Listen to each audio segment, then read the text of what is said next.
This is a D6 generation pip. One of those dots on the side of a six-sided die. Yeah, a pip. A short pip. Little something. About anything gaming related. Sometimes featuring Craig, sometimes featuring Russ. We'll see what's coming up today.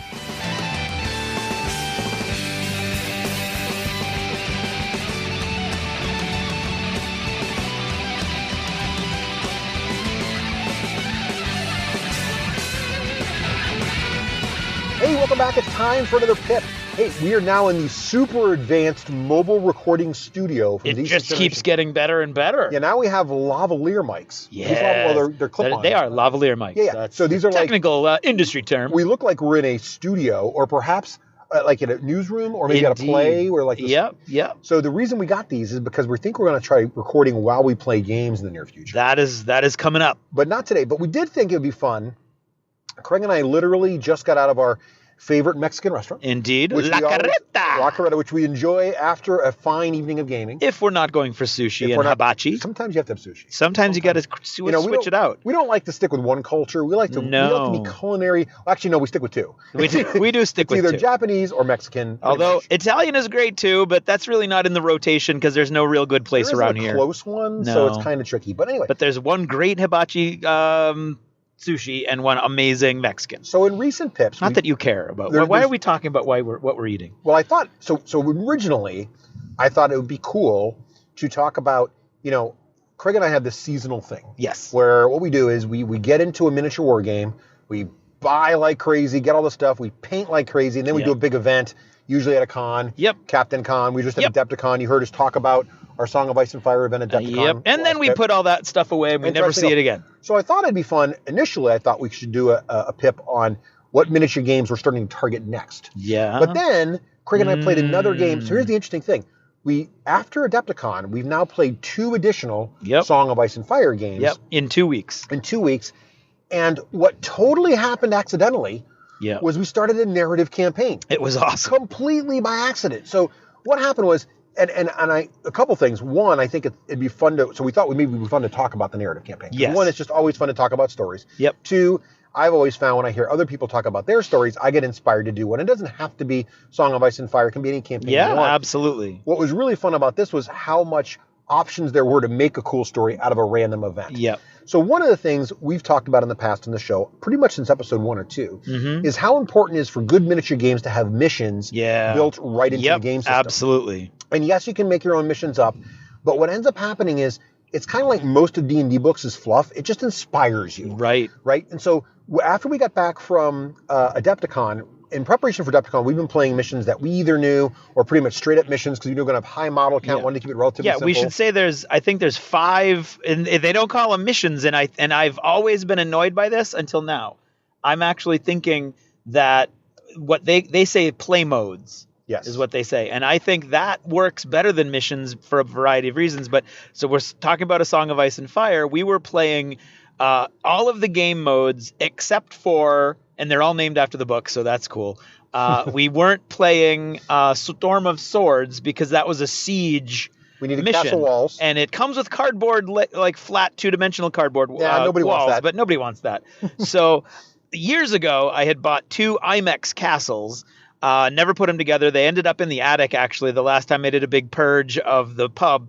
And Russ mocked me incessantly about the fact that we didn't have castle walls. We didn't. And I thought, well, what if I pull them down and I check them out? And it turns out they're within half an inch of the exact size of the ones for the mission, the cardboard ones. So I wanted to put those together for last week. And just in case we wanted to give that a shot, both of us very hesitant because siege missions in general can be very unbalanced because by the nature of that situation, it's got to be asymmetrical, right? There's somebody's in a castle, somebody's outside of a castle. Yep. And usually you got to build your army list exactly for the siege. Right. So basically we just come out of Adepticon. I had just finished pinning all my guys up. I had picked up a brand new unit of the cave dwellers. Yep. I wanted to try them. So I didn't really want to mess with my list, but we're like, we kind of want to try this mission. And lo and behold, I was fully expecting the mission to start with so when building your force, the attacker has half the points of the defender or vice versa, and blah, blah, blah, yada, yada. And it did. It was just like, you come with your armies, you play. I'm like, well, that's interesting. How could this possibly be balanced? But what the heck? And so I can't remember if we rolled off who was the attacker first round. I think I volunteered to be the defender because you're the free folk, and why would you defend a castle? So it started off because Craig and I were fluffy to begin with. Yeah. And this is where the fluff started really kicking in. So we're like, why don't the free folk be the attackers? We're attacking one of the border castles that the Night's Watch occasionally defended. But in this case, the Lannisters were hanging out. Yeah, well, this is what happened. So Russ got his Cave Dwellers, which is an awesome, probably his favorite unit now. It is now. They need to be painted. Yeah, they do. They're sad. And I bought the Kingsguard with Joffrey Baratheon. And I wanted to play them, even though there's a huge price to be paid for fielding Joffrey. And this, I think, is just another example of where Simon just knocked it out of the park theme-wise, because that model is insane. Literally, every time you use it, he's got some crazy cool abilities, but it costs you, and your opponent gets to do awful things to your army, and it's all fluffy. Like, you can tell that your other units are really not comfortable fighting near Joffrey because you can't tell when he's going to do the next crazy thing. So I wanted to field the Kingsguard. Russ wanted to field his Cave Dwellers, and we decided that it would not be fluffy for the free folk to be defending a castle. So the Lannisters had clearly Joffrey got it into his head that he wanted to go up north, and he was fed up with being in King's Landing. And of course, as he ventured out, he needed to be accompanied by the Kingsguard. So all 7 of the Kingsguard, including his uncle. Jamie was with him, of course, which is important later on. And so that's how we ended up in the game where I was defending the castle and Russ was attacking. Right, because the free folk would, of course, be attacking a castle. Yeah, clearly they would. But we had a subtle plan. So Mance was leading the mission. Now, what's interesting we should talk about this mission a little bit because it made the game really compelling. So the first thing you'll notice when you read this mission, as I mentioned before, there's no point difference between sides. And the defender does start outside the walls, so you might think, well, so is this really a siege? Because the defender's outside the walls, and the walls are on the back edge of the table. So the walls are there as something to be attacked, but they're not really, the defender's not behind the walls or even on the walls. His units are all in front of the walls. But here's the interesting thing. Yeah. The walls are units in the game. There's a card for them. They can shoot arrows. They also, if you start base to base and boiling attack with oil. Them, they dump the boiling oil down. And they can be damaged and destroyed. And in this mission, the attacker gains 5 victory points if they destroy a wall segment. And there's 3 wall segments. Now, depending on the point value you're playing, we were playing 40 points. Yep. The first player to 10 victory points wins. Right. But what's interesting about... the attacker wins if he gets to 10. I was going to say, what's interesting about this mission is it kind of throws that out the window. The attacker wins if he gets to whatever the max victory points are for this point game you're playing, which for us was 10. But the defender can't win by victory points. The defender just has to survive until the end of turn 6. Yep. So the defender just has to stay alive. This is already interesting. Now, here's the other interesting thing. The attacker's deployment zone's pretty deep, and he can start with his whole army on the table. Yep. But the defender only gets to start with half his units rounded down on the table. The rest of his units are off board, and they can come in as reserves from the flanks of the table starting in turn 3 and later. Yep. And when they come in, they get to activate and attack. So what's interesting about this is, as a defender, you got to survive those first 2 turns and make it to basically depth into turn 3 where your army can start coming in to save the day. The attackers really got to worry about these flank attacks, which are going to be nasty. So it's almost like the fluff here is the castle's under siege. There's some light defenders there, and you've got to hold off till the rest of your army shows up, right? And the rest of your army is going to have this nice advantage coming in from the flanks, but the attacker's going to have this opportunity to come in and hit pretty hard. And because the attacker, it's a 4x4 table at a 40-point game, and the attacker's already started 18 inches in, the attacker's not that many turns away from the opponent's wall, especially when you consider in this game there's a lot of bonus movement capabilities. Yes. The cav is super fast. There are cards that give you extra movement. There are non-combat units, the politicians that can do it. So there's a lot of ways to move extra fast. So when I was attacking, I had already decided that I have an extra politician no matter where she goes. She counts as having taken a tactical spot that gives you an extra move. And the free folk have a rapid advance card that lets any of the units take a free action as well if I get it in my hand. So I had a lot of abilities to rush forward quickly. And the castle walls, what's interesting about them is they have 6 wounds each. They don't have any armor saves, though, which is sort of interesting. But every 2 hits are required to do 1 wound of damage. Right. So you got to hit them hard to take those walls down. So it's effectively 12 wounds. Which is hard for most average units. But there are some hard-hitting units like my Giants, and as we discovered later, Craig's Cavalry, that could really hit it hard and take it right down. Now, it might seem a little counterintuitive, cavalry taking down a wall, but the point of the matter is you've got to be kind of crafty. It makes a really strategic situation. Yep. And giants make total sense. So, yes, they do. And the other thing about the walls is they can't be hit by range attacks. Right. So that's another thing. So you can't just shoot them from afar with ballistas or anything. So we decided to play this game. The other thing about the mission that's really interesting is there are these 2 decks of cards. And this is another thing about Song of Ice and Fire that's really fascinating, is each of the game types have a lot of different elements to them to make them really interesting. So, for example, in the Siege mission, there are 2 decks of cards. There's a deck of cards for the attacker and a deck of cards for the defender. Yeah. And they're not extensive. There's only 6 cards in each of these small, decks. But they're go cool. ahead. Yeah. Well, they're each of them gives you a couple cool events. Well, 3. You get 3 of the 6 cards, the defender and the attacker, and they give you these really cool little events that totally can turn the game on its head. I got extra supplies of arrows, so the walls shoot 8 dice and they hit on 4s, and that's it. So, they're only hitting half the time, and they're not that great. But if you get the card that supplies your walls with extra arrows, you actually hit on 3s, and it's -1 to the armor save. So they're much more effective. Russ got a crazy card that was like, what it was, Confusion in the Ranks, I think is what it was called, that allows him 3 times in the game. So you put little order tokens on his card as soon as he plays it. 3 times in the game, when I nominate a combat unit, he can say, nope, do another one. and in the order of activation in this game is super important. It could be the difference between getting the charge off and getting flanked yourself. And so Russ had that today in this game. So it's interesting. I had a catapult, but my catapult, the catapult can do lots of damage, really cool, twice. You can fire it twice. But the thing about giants is that every wound they take, they do more damage every time they attack. And you get angry. The only chance I had to attack with the catapult, the giant, was like it would have been a Hail Mary 1 in 36 chance of killing it. And if I did any wounds at all, it would have just been automatic wounds on me as soon as it made the charge, because Russ had that ability to basically dictate which of my combat units were activating. I was in a conundrum, if you will. The cards are a great little. It's only 3 cards, but it's a great little way to totally change the game. So every time it was different. He had different cards than I did when I was defending. Right. And another interesting thing is, so we talked about the reinforcements for the defenders come on in turn 3. Mm-hmm. The really powerful cards for the attackers can't activate generally until turn 3 or 4. They dictate usually when they can activate. So by that time, of course, you've had your forces ground down by the defenders, and you're kind of in a tight spot as you start to get slammed from the side. So the game kind of builds in a balancing where the defenders can use their cards up front, and the attackers get these cards that you're almost, for most of them, you're actually forced to hold them until later in the game, which I thought was just yet another amazing mechanism that was built into the game that should add not only fluff but balance as well. And a crescendo, right? So the game gets more dramatic as it goes on. So you either have a very early victory for the attacker where they kind of rush in and get things done and get to 10 victory points by either taking out 2 wall sections or getting some victory points for killing stuff rapidly, or it's going to be a longer slog as the defenders' units start coming in, distracting the attacker from the walls, and using their cards to counteract it. So it's really interesting. So in the first, and what's great about it is, I thought it'd be one-sided or just a very contrived mission.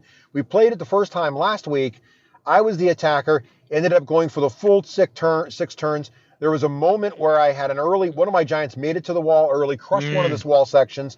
It looked great, but then Craig did a great counter move, started pushing things back. It got to turn 3. His reinforcements started coming on. I was looking harder and harder for me to get to those walls. But then Joffrey in the unit starts to come forward because there were a couple of my units that were looking really tasty to attack. And so Craig charged forward with Joffrey, which is a very fluffy thing for Joffrey to do. But what Craig, I don't know, forgot. Craig didn't look too closely at his card. One of the things on Joffrey's card is because Joffrey's in a unit. The only ability he gives the unit he's with is he creates +2 victory points to the unit. Which would be a 3-point swing. So I was at 7 victory points. I needed 10. It wasn't looking like I was going to make it to the wall, but then Joffrey got too close to my deployment zone. And so every time one of my units die, they can come back in my deployment zone and activate. So Craig had made the mistake, Joffrey's foolishness, of coming too far forward and it ended up that I was able to get to Joffrey and slay him in turn 6. Yeah, I mean, right? to follow Joffrey's narrative a little bit. Right. So his cards are great, like we said. So his command cards that you use, his tactics cards that you use over the course of the game can be very powerful, except that every one of them comes with a price as well. So I used one to try to attack the giant, and I thought I had a really good chance, except that when I did it was the Mountains Men, so it was an infantry unit that was loyal to House Clegane, so really brutish guys. I used Joffrey's card to pump up their abilities, failed to kill the giant by, I think, 1 wound, which meant it made he's a powerhouse because he's doing D3 plus 1 wounds, ignoring armor saves, plus 1 for each wound on him. So he was doing D3 plus 5 wounds every time he attacked until I could kill him. Right. And because I had used a Joffrey card to get the power enough to try to kill him, Russ was then able to put some conditions on some of my units, which completely caused that whole flank to collapse at just the right moment for him. So you got to save the politics for the right moment to make the play with your cards in your hand, your non-combat units. You got to pull it all out. Of course, some armies like the Lannisters have a lot of counters for that, so you have to have extras to get through that. You got to get some depth. But we got to it was a real nail biter because it was turn 6. If Craig could just survive to the end of the turn. Well, the thing is, what I was going to say is, my left flank was very strong. My right flank had completely collapsed because of Joffrey's influence cards, and that's when I went forward to try and take out one of your units so it couldn't get a charge off, and then looked at my card and went, "Oh my God, I give you 3 victory points if you kill him." Right. So all of a sudden, the entire game revolved around the middle of the table where Joffrey and the surviving Kingsguard, and you can't add wounds to the Kingsguard either. Every other unit in the game, you can heal them. You can't heal that unit because it's the Kingsguard falling. And so I played it. I think I did some really amazing things. I was getting away by the skin of my teeth, and ultimately I played it a little more conservative. I should have charged away from him, although he had a really good pincer movement going because of that right flank collapsing. And I didn't get far enough. I was right at the base of the walls of the castle when Russ caught me.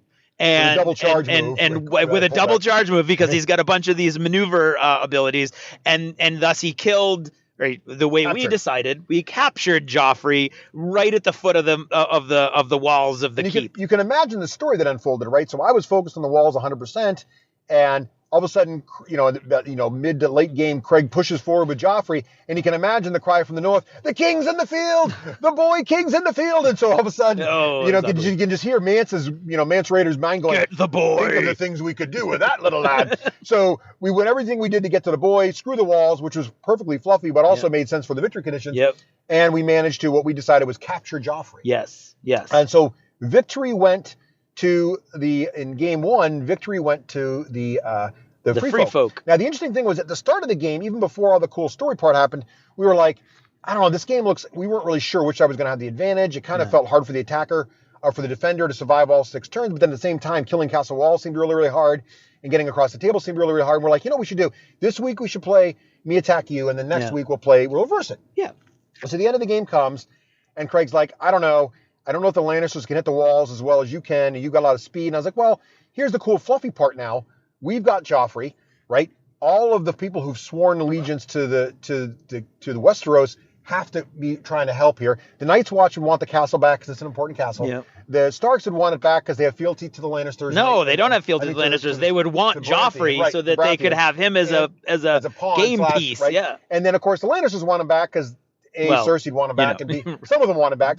Meanwhile, also, we should mention, and I didn't really think about it much, but Jaime Lannister was also on the field. He was in the Kingsguard. He was causing trouble, and he was technically defeated as well.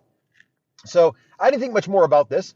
And so I'm like, well, we'll be back next week. I'm going to field pretty much the same army defending the castle. Yep. I might tweak it here and there, and I did. I tweaked it very mildly. I changed my leader from Mance, who was leading the thing. I decided that Mance would be gone now, and he would leave Tobin to take care of the situation. Tobin? Sorry, not Tobin. Tobin. I'm drawing a blank there. Yeah, me Giant too. Slayer. Anyway, meanwhile, he'd be off doing his politics, right? Yeah. But meanwhile, you had a bunch of plotting that I didn't realize you were plotting Oh, it was about. craziness. So Craig created an entire plan. Oh, it was, well, first of all, I was in my glory. Tormund. Tormund Giant's Bane. Thank you. Yes, there we go. Sorry. Okay, sorry for all of you listening who just had a heart attack. Emails. Yeah, exactly. We fixed it within like a minute and a half. Right. So, the whole week between last week's game and this week, I was like, oh, what am I going to do? I'm looking at all these, and it's all fluff in my head. It's all these stories that are developing, all these armies that I could field.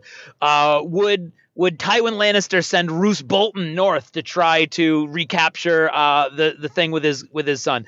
I looked at the High Sparrow. Would the High Sparrow be angry that these godless people had taken the king? Oh. You have all these options. As a Lannister, I looked at the neutral models also. I really wanted to get the classics in, though. I really wanted to get a lot of the classic characters that I haven't been able to play yet into play. And I looked at all the commanders, and I looked at all their command cards that they bring to the game, and I looked at all the units that I have access to. My infantry don't hit very hard. My best infantry unit really is awesome in defense, but it's not very good in offense.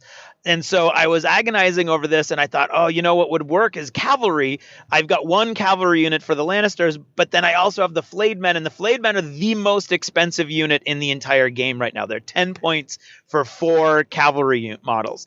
And I thought, well, that would be perfect. And if I put the mountain in with them, right, that would be like it's going to be a giant killer and a wall killer. And if I roll well, I can kill a giant or a wall in one round of combat. Which is crazy. You just don't see that happen. You don't. It's brutal, and it's the giants in this game, I would say, and the walls also are pretty perfectly done. Yeah, they are extremely tough, extremely hard to kill. Almost nothing can one-shot them. Yeah, except for a ballista with a bit of luck.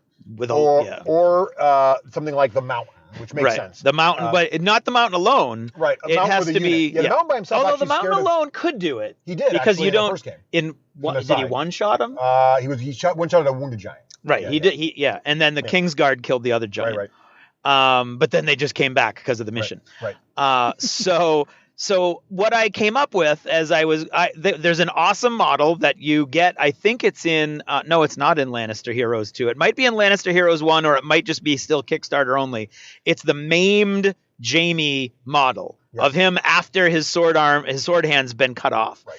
And he looks sad. He looks very sad. His hair is long. He's got a beard. It's a great model. It costs 2 points, and it's an attachment that you put in the enemy's unit. I love the rules for this model. It's a great... First of all, most of Russ's army is worth 0 victory points. So that's why right there I was like, well, I'm going to have to go for the walls, because literally half of his units are worth no victory points at all. Because the free folk are, basically without number. Yeah. They're a dime a dozen. Now, to be fair, most of them...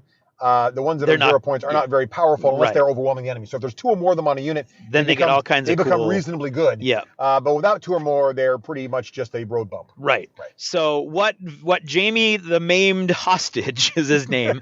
What he does is you put him, and he attaches to an enemy unit. That enemy unit is now worth +1 victory point. So I thought, well, it'll at least get me a victory point. And Russ has this unit I hate. I hate it. Oh, no, it's not. No. I hate it. Oh, I hate that unit. I love it. I think it's perfectly balanced. I don't think it's overpowering at all. I think it's perfectly pointed out. It's so frustrating because they lay traps over the entire battlefield. Well, the cool thing about this unit is they're kind of the trappers. Yeah. And they're terrible at hand-to-hand combat. Yep. They hit on 5s. They're terrible. Yep. They have a weak ranged attack, which is only short range. They have little bows. Yep. But the thing about them that's super cool is anytime an enemy unit within long range of them... Once a turn. Once a turn. Yeah. So it's not overpowering. Once a turn, when an enemy unit activates within long range of them, they basically fall victim to their traps and take D3 wounds. Just dead guys. Just D3 dead guys, basically.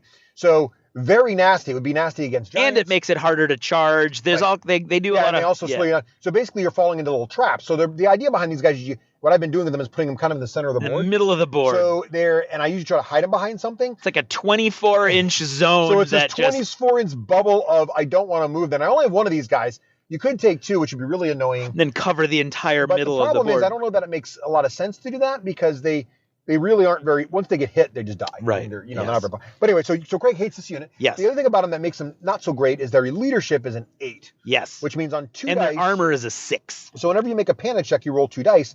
Every point below your leadership, in this case of an 8, you lose a model. Yeah. So for these guys, if they make any leadership checks, there's a pretty good chance they're losing, like even odds, they lose a model or 2. Yeah. Right? And sometimes worse than that. Yeah. But the Lannisters are really good at making you second guess your morale checks. Yeah, we can And drop so your Craig morale. has been developing various techniques to screw this unit. Yeah. From That's been my focus. Yes. And so I put the maimed hostage, Jamie. So my theory is, okay, so Mance clearly captured Jamie. Did they? And he captured him. And this is what I told Russ at the beginning of the game today. You didn't know that your guys were doing this. It was not done with Mance's permission, but they cut Jamie's sword hand off. And they're trying to capture. They're dragging him around as a trophy. A few free folk unsupervised might do. Exactly. And so he's in this unit. The unit is now worth 1 extra victory point, and after every activation that unit takes, it takes D3 automatic hits. Now this is he put it in my unit that's this trapper unit, so now I've got a problem. Yeah. Because every time I'm activating him, it's going to take D3 wounds. It looks cool because Jamie's there. It makes sense because it's one of my favorite units that Jamie be in it. But I'm like, crud, well, that's a problem. Right. And so my theory was either he's going to be there in turn 1 doing damage to that unit and making it worth points so I can go in and get it, because I think he would have to put it in the middle to try to slow me down towards the wall. So with that, I would get a victory point from that. Or he's going to hold it off until turn 3 on the assumption that will be 2 less turns that Jamie can be whacking people with his stump. But it's 2 less turns Craig has to deal with their traps. Exactly. Right. And that's what happened. So Russ held them off, and I didn't have to deal with their traps. But this is why I had to have Jamie the maimed hostage. Right. Because I decided that my best field commander, I think, at least in this situation, is by far Tyrion Lannister, who is also an awesome non-combat character. If you take him, your hand size go up by 1. You have the chance to get rid of your enemy's tactics card. There's all kinds of cool stuff he can do. But as a field commander, his cards are great. And so I wanted to have him. But everyone listening knows that Tyrion is never going to leave King's Landing for Joffrey. What the heck does he care about? He hates Joffrey. Right. He would like it if the free folk whacked Joffrey because Tommen is a lot more palatable as a for king. Everyone if Joffrey was dead. Let's be honest. That's true. With the possible exception of Cersei. Yeah, exactly. And so that's why I had to put Jamie the maimed hostage into Russ's army today so that I could justify fielding the half man, which is what Tyrion does have begrudging respect for Jamie. He does. He loves Jamie. What do you mean begrudging respect? Well, he loves his brother. Exactly. You know, he would come and it's say a contentious Jamie. relationship, but he loves him. He would definitely not care. He would not care about Joffrey, and so that's what happened. So this is all, and this is again a testament. Okay, so it's built on some of the coolest books and TV show, like, extant at the time, I feel. But it's also, this game is so cool, the way that the fluff is folded into the rules and the units and everything else, that it supported this whole narrative that I developed. My favorite thing is, and we'll get more into this and keep telling your story, but what I love about this is you came up with this really cool plot in your mind. Yes. The game, not only could you do the plot visually and with your army list, but actually it worked. I mean, the mechanics actually supported your clever plans. Yeah, it was an all or nothing ploy that I decided I knew he was going to outnumber me. I figured that he would have to get 8 units onto the field to bring 4 in at the beginning of the game. So I thought I would be facing 3. So what I did was I have the Flayed Men, the most powerful unit in the game. I put the Mountain in there with them. The Mountain at the end, the Mountain that rides. He's on a horse. I usually field him alone, and he's awesome alone. But when you put him in with the Flayed Men, he is ridiculous. It is a ridiculous unit. It's crazy because after they do all the attacks, you did. You did. Yep. With you healing, did. they came back. Yeah. Some of them did. Some of them, after they do all the attacks during an attack action, because the Mountain is in there, they just do D3 additional wounds. Right. So to a giant, that means I need to do, 2 or 3 wounds, which is for a giant, 6 or 8 wounds, hits, because every 2 unsaved hits is a 1 wound. But then the Mountain that rides actually does wounds. So I'm thinking, theoretically, on the charge, these guys could conceivably kill a giant. Well, the other ability that the mountain that rides Sandor Clegane or Gregor Clegane adds to the unit is this furious overcharge ability that if he kills the unit he's fighting, his unit can immediately make another charge action for free. So my thought was, I hit whatever unit Russ puts in front of the wall, I hopefully kill that unit, and then I charge into the wall, and I can kill the wall itself, because again, D3 additional wounds after all the combat means that I hopefully will be able to clean up the remaining wounds from the 6 that I have to do against the wall. Yep. And I wanted the knight, I had the knights, and I had the Knights of Casterly Rock and the Flayed Men as 2 very strong, powerful, heavy cavalry, and I wasn't really sure where I was going to put Gregor until we put our units down. I was like, you know what? I want him in with the Flayed Men for the extra armor save. The Flayed Men have a 2+ armor save, so I wanted him alive as long as possible. And I had everything in position. I thought I was doing pretty good. And then Russ... Before you go there, you forgot some elements of your story that I thought were really cool. Oh, yes. So you got to the fact that Tyrion was leading the force on the ground. You got to the fact that he called on the mountain and the Flayed Men. That's a pretty crafty move. You didn't talk about some of Tyrion's abilities you thought would help the situation. But more importantly, if Joffrey were captured, many of the political machinations down in Westeros would start kicking into play. That's right. And many people who's bet their political wins against Joffrey's being king would have to get engaged. That's right. So you actually brought half the small council contingent. Half the small council showed up, which was totally fun. So go ahead and what's your thinking on that? Okay, well, the queen would come to save her son. Of course, Cersei would show up. So Cersei has to show up. And there were a bunch of different lists I came up with without her because she's 4 points. And remember, when we say show up from a fluff point of view, she's a non-combat unit being political.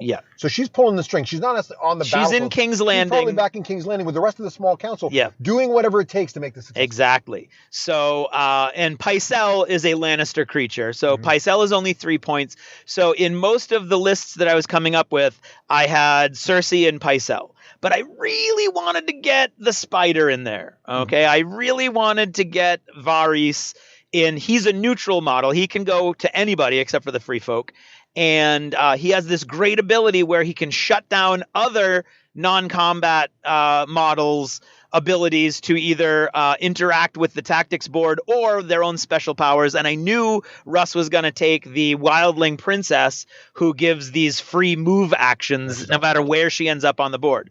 So I wanted to have Varys, but I couldn't fit Varys in. So ultimately I had 4 combat units and 2 NPCs. And then as I was like putting everything away this morning, I was like, wait a minute. I don't even know why I have this extra infantry unit. It's not going to do anything. You know what? I'm going to put all my eggs in the basket. I'm going to have 3 non-combat characters, and I'm going to have 3 combat units. The infantry unit with Tyrion in it, because I needed 1 unit that I didn't necessarily have to move for a very specific trick with one of his cards, and I had half the small council. I had Pycelle, Grandmaster Pycelle, I had Cersei the Queen, and I brought Varys. It was awesome. And so Craig's coming to the game, and what a great story, right? He's got Tyrion Lannister leading a unit of halberdiers, which confused me. So here's the view from the parapets. So I'm up in the castle, right? And we have prepared the field. So one of the things that's kind of fun about the Defender is the Defender gets to prepare the entire table. So the Defender, typically in a game of Song of Ice and Fire, there are 4 terrain pieces, and there's a lovely terrain collection you can choose from that is core to the game that come in templates, or if you've bought the terrain pack, or maybe you've made them yourself. And so one of the cool things was in the Defender scenario, I get to pick 4 pieces of terrain and pretty much put them wherever I like outside of my own deployments, or actually anywhere. And so I decided to go with all 4 of the same theme because I felt the free folk would do this. We would have taken the bodies of the dead. And the from the last battle. From the last battle. And we piled them. So we created piles of dead. 4 piles of this. The only terrain on the table, other than my castle walls on my side of my edge of the table, are these giant 4 piles of dead bodies. These are awesome terrain pieces because what they do is they give you -1 to morale when you're near them. So your panic checks get worse. And if you move through them, your movement's reduced, your charge is made a lot worse. They're just great terrain pieces to muddle through. Plus, I like the look of it. So I'm sitting out there. So Craig's getting ready to deploy, and he sees the piles of his former bodies, his former comrades, former Lannisters there. But then Craig deploys, and at first I'm seeing half the small council. I'm like, well, that's interesting. That's scary. I brought 2 non-combat units thinking that was pretty good. I'm like, oh my God, he's got 3. This is going to be scary. Then I see Tyrion Lannister. I'm like, that's cool. He's coming for his brother. That's pretty fluffy. But wait, why has he got halberdiers? Now, I fought the Lannister halberdiers before. They're awesome on defense. They're really not all that in attacking. No. And he's got to get to my walls. Not only that, he deploys them against his own back table edge. Yes. So, and I'm not going to be ever near that. I'm thinking, I'm never going to be down there. I'm defending the castle walls. What is he doing? So I'm watching this happen. Total Lannister trickery. It's the kind of thing the dwarf would do. Yeah. Then he puts on the table exactly, there's Tyrion units against his own back edge of the table, so they're never going to be a threat. I'm thinking they're never going to the walls. The units he deploys in the front lines, right between the piles of his own dead bodies, are the mountain that rides along with 4 cavalry, 3 other cavalry models, and then another unit of cavalry. That's it. Yeah. And remember, the attacker starts on the board with all of its units. So basically, Craig's coming to the party with 2 units of cavalry and Tyrion on the back edge of the board. I'm like, 2 units of cavalry? Yeah. First, I'm thinking, these guys must hit really hard. Second, I'm thinking, how is that 40 points and 2 units of cavalry? Yeah. So I'm looking at this. Now, one of the things about the attacker, I don't know if we mentioned, but they've got without numbers. So the attackers, when they die, they come back in the deployment zone. So it's a pretty smart move to go with heavy cav because they hit the walls hard enough to kill them. Yeah. Secondly, if they die, when they come back, given their deployment and their speed, they'll be right back into the fray almost a turn later. Yeah. So the good news for Craig is this is a really smart play. The bad news is if I can just survive till mid-turn 3, I can probably get enough of a table to gum up the works for the rest of the game. Yeah. And Craig acknowledged, he's like, this is pretty much at some point in turn 1, he's like, I got to kind of win by turn 2. Yeah. It went into turn 3, but not very far into turn 3. So anyway, back to your story. So Craig has set up this awesome narrative. I'm like, oh my God, this is so cool. He's put Jaime's in my 1 unit. I've decided to leave that unit in reserve because I don't want him to keep dying. And I'm really thinking, well, what I want to do on my walls here is I want a unit of this. And because Craig only had 2 units advancing, he kind of gave me the favor of only really threatening 2 wall sections at the beginning. Right. So I kind of knew I didn't have to worry about the 3rd wall section for a bit. So I put the spear wives in front of that, who are pretty fast and get around. And then the other side, I put 1 unit of my regular guys, hoping they could slow things down. And then I put a giant in the middle, thinking that the giant would be the hardest speed bump to get through. Yes. And if you damage the giant, it's going to be trouble for you. I did not put together this problem of the mountain's ability to charge through things. Yes. So, Craig, so you started the battle. Here's your plan. So how did things go from the beginning? I liked where my position was, although Russ went first and immediately took the maneuver position on the tactics board away from me. No more extra movement because that was integral to my plan was to get extra movement. Stolen. But in my hand, I had this. There were 2 cards that come with Tyrion. You get 2 of each of 3 cards. The dwarf was already machinating. And it was amazing. I got 2 of the cards I needed right off the bat. And one of them is when you activate a combat unit, you can put the token on them as if they have activated and then take an action with a different unit that is already activated. It's huge. And so my plan was to use the tactics board to move 1 of my units of cavalry into charge range in turn 1 in charge, and to use that card with Tyrion with his unit, which doesn't have to move because it's far away from the action, so it's no threat, right? And to use that ability to get I could march and then charge. I could do all kinds of cool stuff. Then Russ lays down this card of chaos, which then allows him to be like, oh, you wanted to move that? No, you got to move it different. So I was completely out of. I was on my back foot. I had to do things out of order. He didn't steal, but legitimately through the game, he took the maneuver tile away from me on the tactics board. And so what I thought was I thought I had a decent chance to kill a wall unit in turn 1 and then finish up the second wall unit in turn 2. And that went completely out the window as I had guys charging people I didn't want to charge. I had to use tactics board sections that had no purpose because I didn't have anybody that was attacking yet. So I was discombobulated, and then Russ masterfully manipulated using both the defender card that lets him negate one of my choices of activation and his tactics board to get a charge off on me which then, of course, makes my guys much more unlikely to kill a giant in one round of combat. So yeah, the giant got the charge off on Gregor's unit. Yep. So in turn one, kind of what ended up happening was the Gregor's unit advanced, the giant got the charge off on them, thanks again to lots of political machinations, as well as chaos on the battlefield and the confusion.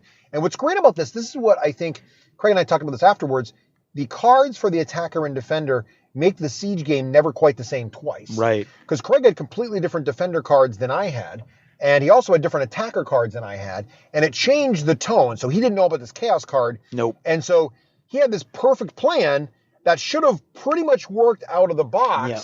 But you know the old saying, no plan survives contact with the enemy. Yep. Basically, what was nice about this card, this chaos card was perfectly named too.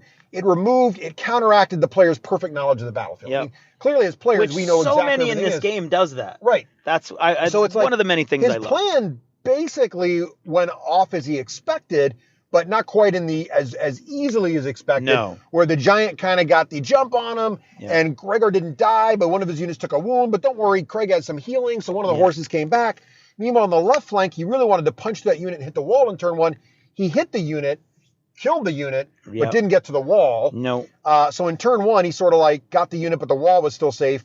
And but the reason he got through the unit is because Tyrion had the double activation, right? And I was able to hit that thing. Yeah. And Cersei wiped out a bunch of them with a fear check. Right. Cersei loves sending these poison pen letters to people. So then my spearwives came around and were threatening. So the end of turn one, the giants hit Gregor's unit. Yep. The spearwives are threatening Gregor's flank. Yep. So he's kind of looking, I mean, that's a tough unit, but I'm hitting him with a giant and the spearwives, two of my best units. Yep.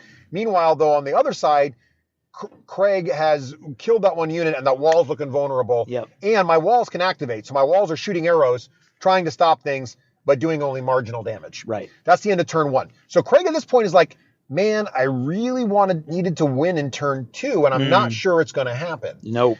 So then turn two happens. What happened in turn two, Craig? Well, in turn two, so the knights charged the wall and did 4 out of the 6 wounds, I believe, which was frustrating.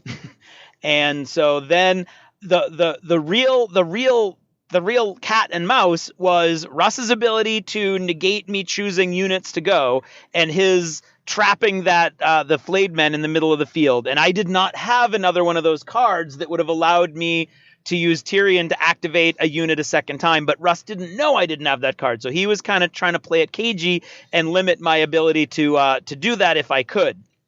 So what ended up happening was the giant took his swing, and the cavalry did hit the one wall and killed it. Oh no! You did a free attack, and then I ended up having to activate the tactics board to kill it. And then they maneuvered in such a way because you get a free advance after you kill something. So Craig has now killed one wall. That's right. And now he's up 5 victory points to I don't get victory points. Yep. And the thing is, he only needs one more wall to win because the 10 is the winning number. So each wall's worth 5. So now it's a problem. I've got the flayed men blocked, but his unit has now hit the wall, pivoted, and now they can either charge the giant in the flank or the middle wall section. Right. And there's even money they could kill a wall in one attack because he's got the perfect units for this. So I had another card from the defender card pile, which is unexpected reinforcement. Yes, and which allows me to bring back a dead unit. Now I had this card hoping to use it on a giant. Yeah. But what had happened was I was concerned that Craig had another one of these Tyrion cards, let him activate a unit again that already gone. And I was afraid he was going to charge his second cav unit, even though I've got Gregor's units locked up, into the wall and kill it. Yep. So I decided to, before I did anything to Gregor's unit, so my giant hasn't attacked anything else, I'm like, I'm going to play this card now, bring back the one unit they just wiped out, so more basically basic raiders, and when they come back, they can immediately activate and charge, and they charge Craig's cav in the rear to basically try to do some damage, but they're not really that great in combat, but more importantly, just tie them up. And because I can't charge out of combat. Right. The nice thing about this game is you can retreat out of combat, but doing a retreat action is the action you're choosing instead of charging. Yeah. So you can't charge out of hand-to-hand combat. So I knew I was buying myself some time. Yep. So now Craig's looking at a board where it's his activation again. I've locked down this one unit who can, and he might still have that Tyrion card, lets him activate a unit again. So I'm thinking, and I still have one more thing, chaos on the battlefield thing to play to kind of mess him up. Yeah, so, so that's the key. So it's like, if he activates Gregor with that bonus thing, I'll spend it on the other guy. Yeah. And So you're looking. So now what happens, Craig? Well, I was looking so the giant and Gregor's unit was all tied up, and the spear wives were right there with a longish charge, but they needed like a 4+ on one die to make it.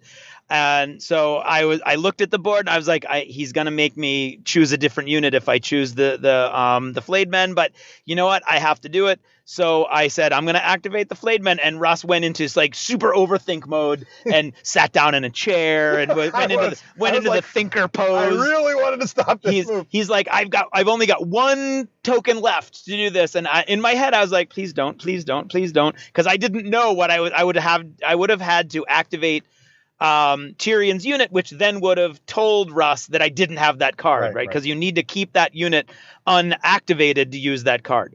So Russ was like, you know what? Nope, go ahead. And I think you must have thought I had the card. I did think you had the card. And so then so he let me. And the thing is that the flayed men hit super hard and did a bunch of wounds to the giant, but you saved like a madman. So the giant hit like 10 hits. Now, the giant has only 5 wounds. Yep. And it takes 2 hits to do a wound to the giant, but the giant's got a 4+ save. Yeah. So I roll it, and I don't roll great.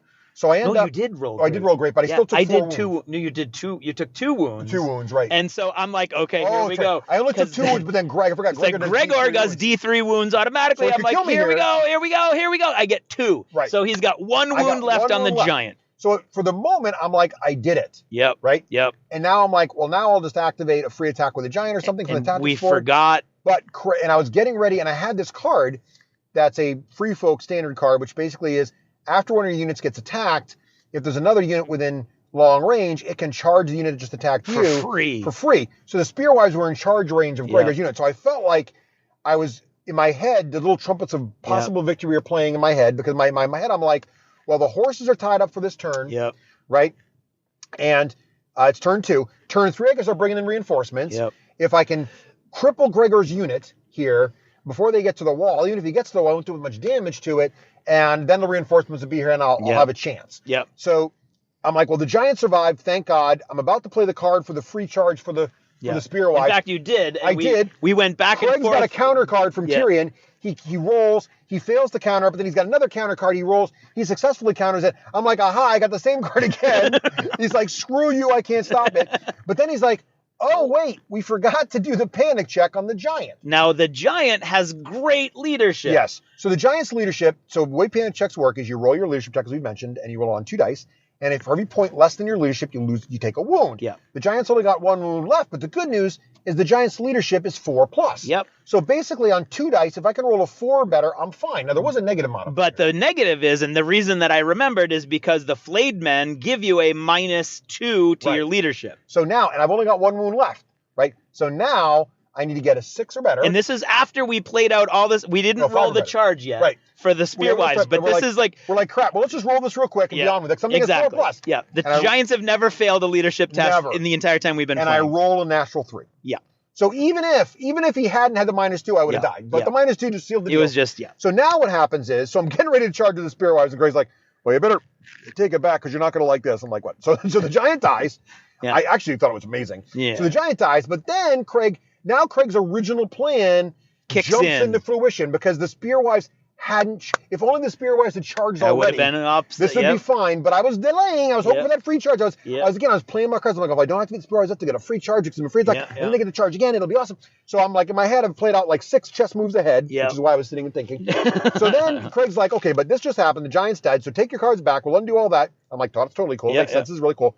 So now Gregor gets a free charge. Yes, because the unit he is fighting is dead. And the problem is he's not that far from the wall. He is not far at all from the wall. So he has to roll only reasonably well. Very, like a 3+, I think, is which is not guaranteed, but it's pretty good. No. And it's a roll I've failed on any number of occasions. But the day is with Gregor. And he makes it to the wall. He does. So the giant so the free folk now, big morale challenges. Yeah. And you can see Joffrey in the tower cheering, yay, come for me, Gregor. So the giant goes down, he overcharges the wall, attacks the wall. Now this unit throws stupid amounts of dice. It's 8 dice. It's hitting not stupid. Hitting on 3s. Re-rolling because I made the charge. 6s count as 2 wounds. That is true. So the problem is the wall has 6 wounds. Yep. But it only takes a wound on every 2 hits. Yep. So it's kind of like a giant. But unlike a giant, there's no armor save on a wall. No. It's kind of interesting. Giants are more tougher than walls, which is sort of funny. So you roll all your dice, Yep. and things bounce pretty well. They do, except that I don't kill the wall. No, Just like the knights. They bounce really well, except for one wound. One on the wound wall. on both times. So, I do take the free charge of the ladies, Yep. and they make it. Yes. So the ladies take their free charge. They don't make their free charge distance. They cut a little short, but then they have an activated, so they activate. Right. And but they had the negative impact of Cersei's attention on them. Yes. So they were losing models every time they failed a panic test. So Cersei was causing them to be a little disgruntled, but they charge Gregor in the rear. So now it's a really dramatic moment here. Yes. So it's the end of turn 2. Gregor's unit has lost a horse, thanks to the Spearwives. Yep. Their front is against a wall, which remember is dumping boiling water, shooting arrows. That all happened too. The Spearwives have hit him in the back, so he's pinned against the wall. And my army's really good at, whenever the enemy's got 2 or more of your units against them, bad things start happening. Yes. I can take away your abilities, I can hurt your armor, I can hit you with free attack, all kinds of stuff. I got a fistful of cards for these things. You do. Because early in the game I was doing politics to get bonus cards. So one of the good tricks in this game is fill your hand with cards for later. Yep. So now we're going into turn 3, and I'm like, okay. I feel like it's really Craig's game at this point, because he's got the mountain with 3 horses in his units against my wall. Now, and then I healed up the unit, so it had all 4 back. So the good news is it's my initiative. Yep. The bad news is all you got to do is 1 wound to the wall. Yes. So if these, now I still got that 1 token. Yes. The chaos in the battlefield, the delay the activation. Damn token. So I'm like, and I got to steal their abilities. So I can steal their abilities. Yep. So I play the steal ability card. Oh, not yet. I'm going to play it. But he has a card that wipes out all of a unit's special abilities, which means all of the flayed men and Gregor's units, all of their special abilities, like the extra wounds and the 6s become 2 hits, all of those would go away. So I get to buy basically 2 activations before Gregor's unit goes. The first thing I do is the wall attacks Gregor because it does D3 automatic wounds with boiling oil. Yep. And it shoots its arrows, which causes a panic check in the ladies. But at this point, the wall is the best chance. So I think we managed to get rid of between the wall gets rid of at least 1 horse. Yep. And then they fail a panic check, so there's another horse. Because the bad things are happening. Yep. So the Gregor's unit's down to just Gregor and 1 other dude. Yes. Then Craig goes, he's going to activate Gregor, but I play my little chaos thing. Yeah. I forget who else. No, you were going to. I was going to, but then. You were going to, so instead I played the tactics board. Oh, yes. And I did the automatic attack, which is not an activation. Yes, and I couldn't stop it. And couldn't stop it, but he did use his card that took away all my abilities. I did. Because if he hadn't used the card, I would have automatically won because Gregor would have done D3 free wounds. But Instead, remove abilities is all your side rules just go away. Yeah. So now his unit just had their basic attacks. I have 6 attacks hitting on 3s, that's it, and I have to get 2 of them to do the last odds one. are definitely with him, right? Because I have no armor save. Right. So all he has to do is 2. And I did that's it. Exactly 2. And he did exactly 2. Exactly and 2. it was game over, top of turn 3. Yep. It was an awesome ending. It was fun. But here's and then Russ came a whole narrative about how it doesn't matter because the free folk really won anyway. So Tormund, Giantsbane, never made it onto the table. Now also known as Lannisterbane. Yes. Remember that Tormund never came on the table. No. Actually, because it never got past the beginning activations of turn 3, none of my reserves showed up. Yep. So it turned out there was a clever plan happening here. There were no reserves. There were. So Mance had given the orders, look, Joffrey does more damage in King's Landing than he'll ever do as a prisoner of us. But we want this Jaime guy for later's bargaining. Right. So the goal is keep Jaime, right? Yes. Keep Jaime. Tormund, do not attack. Lure them in. Be seen there with Jaime. Lure the Lannisters in. Let's do some damage to them. Kill some of their main guys and get out. Mm-hmm. Right? So no one engage. Of course, Tormund's watching, and he would have engaged. If things looked good, he would have engaged. Yeah. But he didn't have to engage. So Joffrey was rescued. Yep. But because Jaime never entered the battlefield, our story continues. Yes. That Jaime is still a captive. He is. Of the free folk. He is. And so our next battle will probably not be a siege. No. It'll be some kind of rescue Jaime situation. Yes. So maybe maybe we should pick one of the ones where you pick a target unit or something like that. And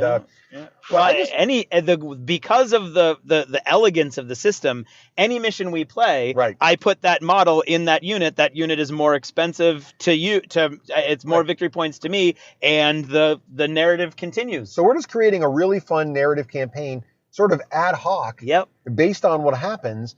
And, quite frankly, because Craig has so much of the Kickstarter, he has a lot of flexibility in doing these sorts of things.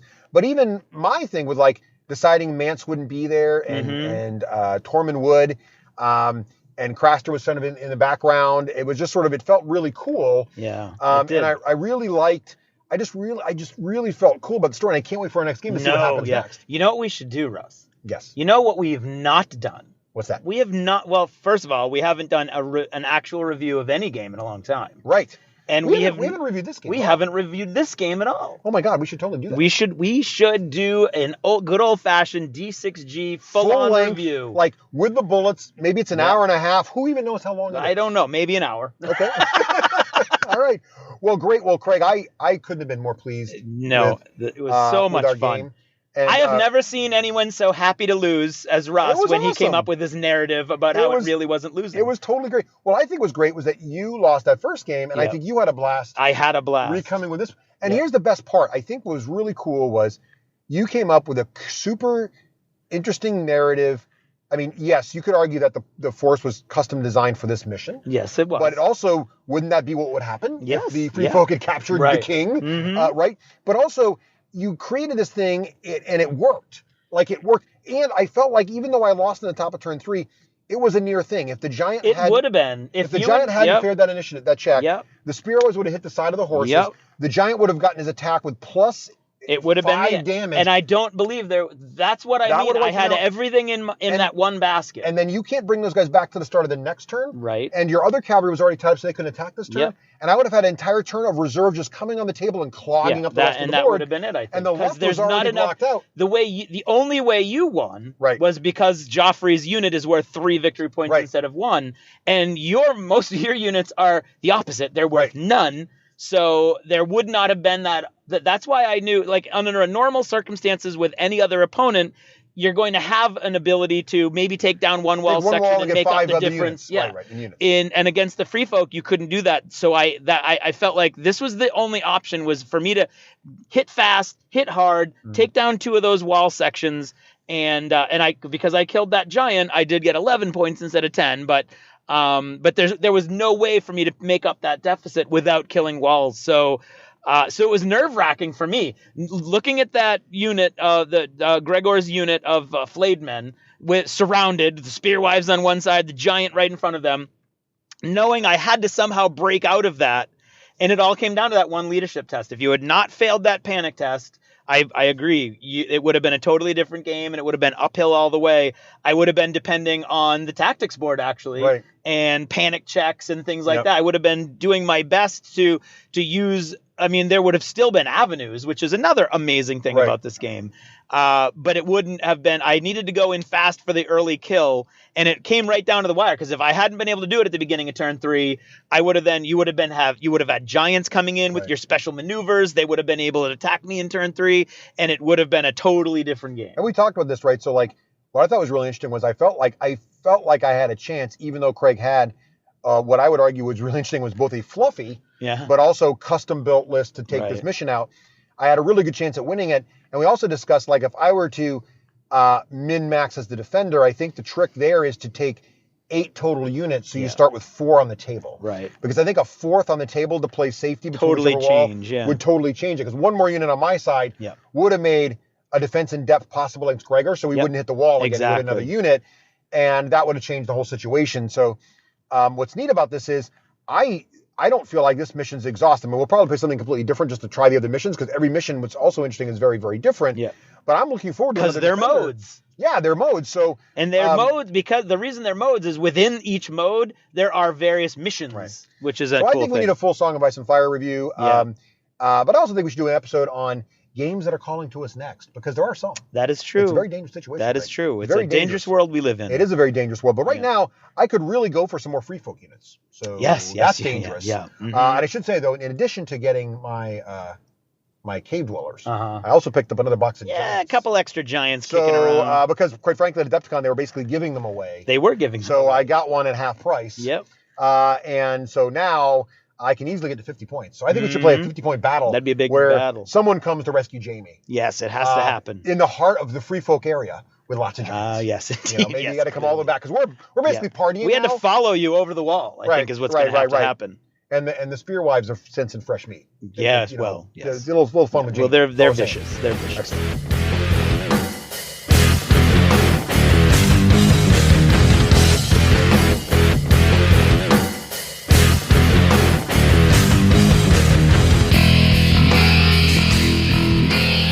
Achievement unlocked.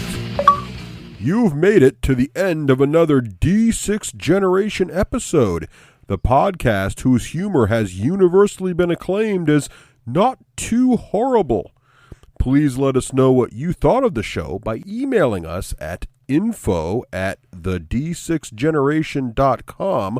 If for some inexplicable reason you actually enjoyed this show, you can help others find out about it by leaving positive reviews on iTunes. Thanks for listening and happy gaming.